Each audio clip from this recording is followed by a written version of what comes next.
spooky, scary, true summertime horror stories. This is Mr. H. You're listening to Masked Horror. The beach encounter. Alexander. I'm still shaken up from what happened that night. My girlfriend, Danielle, and I had decided to spend a quiet evening on a secluded beach, far from the crowded tourist spots.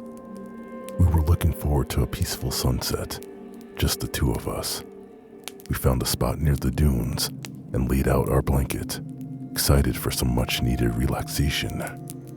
As the sun began to set, painting the sky in brilliant hues of orange and pink, we noticed a man in the distance.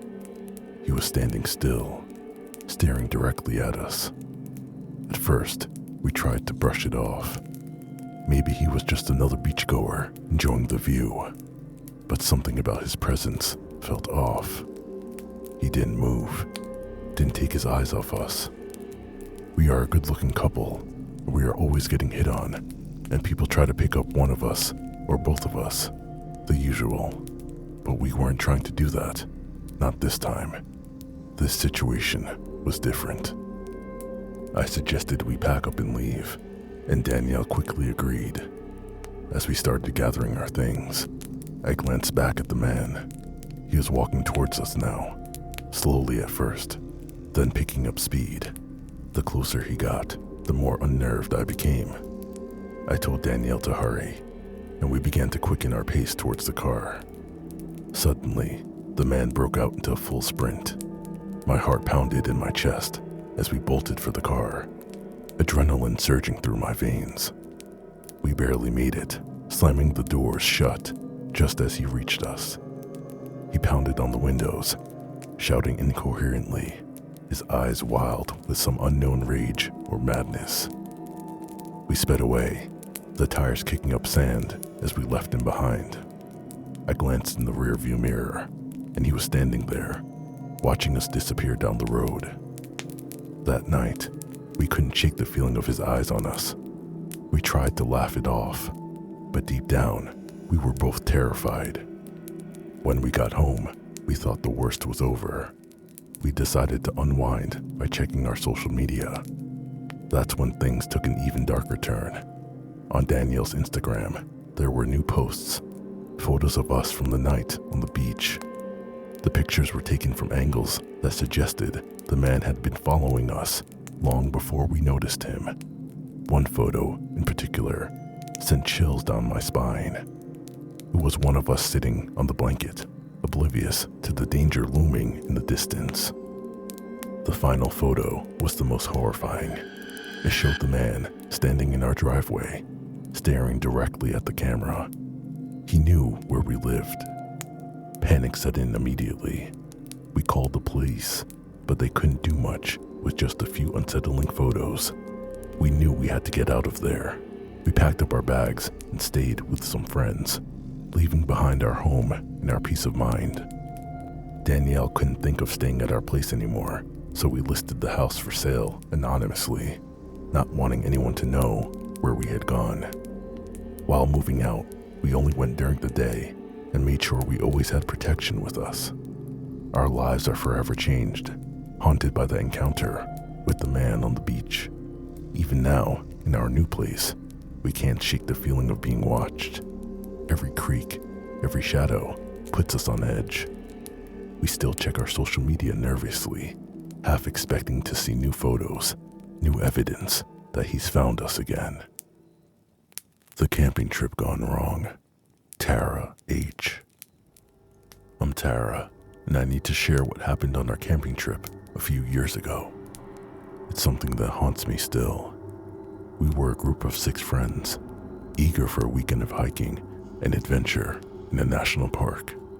It was supposed to be a fun escape from our everyday lives, but it turned into something far crazier than I expected. The first night was perfect. We set up our tents, built a campfire, and shared stories under the stars. It was the kind of night that made you feel alive, connected with nature and each other. But everything changed on the second night. We were all settled in our tents, drifting off to sleep, but we started hearing strange noises. At first, it was just faint whispers, like the wind rustling through the trees. Then came the footsteps, soft but deliberate, circling our campsite. I remember whispering to my friend, Jess, that it was probably just animals. We all tried to ignore it, but the sounds persisted, growing louder and more unsettling. The next morning, we emerged from our tents to find our campsite ransacked. Our supplies were scattered, and strange symbols were drawn in the dirt around our tents. It looked like some kind of ritualistic markings, and they sent shivers down my spine. We were all spooked, but we tried to laugh it off as some prank by other campers. We decided to report it to the park ranger, hoping for some reassurance. What we got instead was a chilling revelation. The ranger told us about a series of unsolved strange cases that had happened in the area years ago. People had disappeared, and the only clue left behind were symbols similar to the ones we found. The victims were never found, and the cases remained open. Panic set in among us. We decided to pack up and leave immediately. As we hiked back to our cars, we couldn't shake the feeling that we were being watched.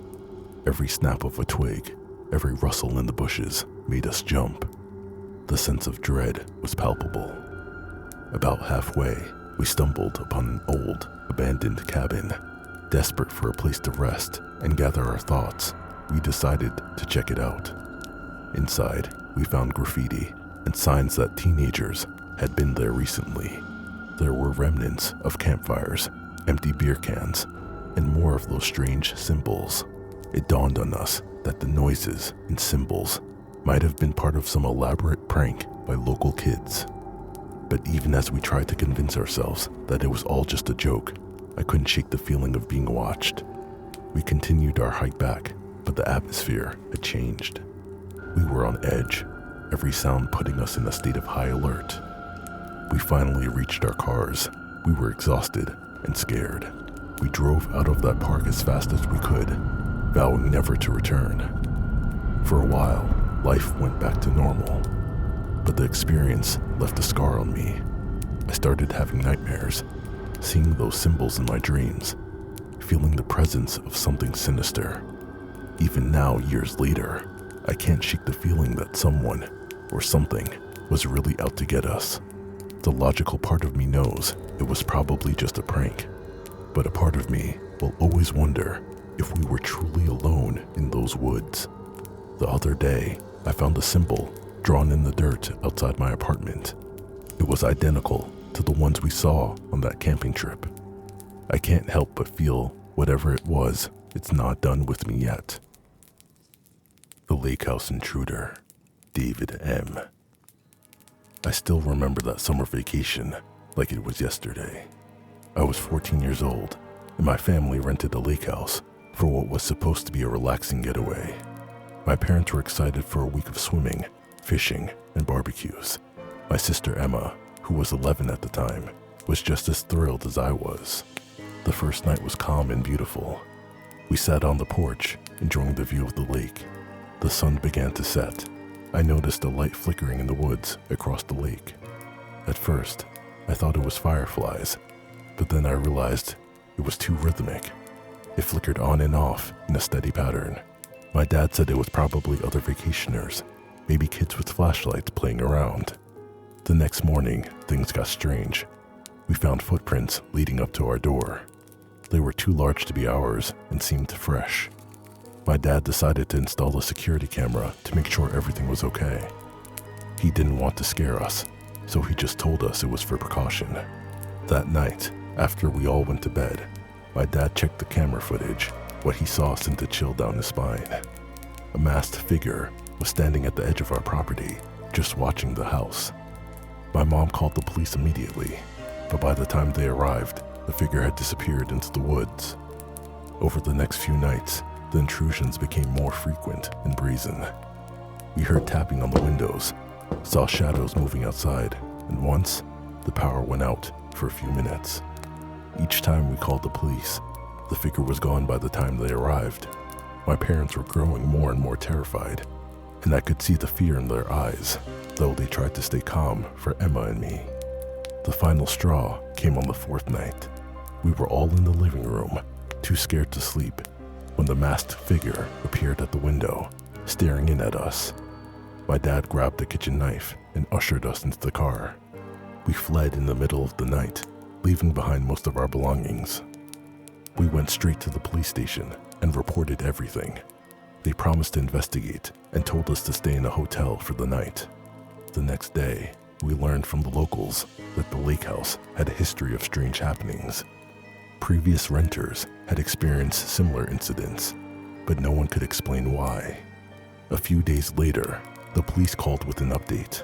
They had found the masked figure and apprehended him. During the interrogation, the man revealed that he was just a pawn. He had been hired by someone who wanted to buy the property cheaply. The man was forced to scare people away so that the owner would sell the house at a low price. The real mastermind was still at large. The police assured us they would continue the investigation, but as far as I know, they never arrested anyone else. Even now, years later, I can't shake the feeling of being watched. Every creak, every shadow still makes me jump. I can't stay in an Airbnb alone, and my family and I definitely won't be renting a summer lake house anytime soon.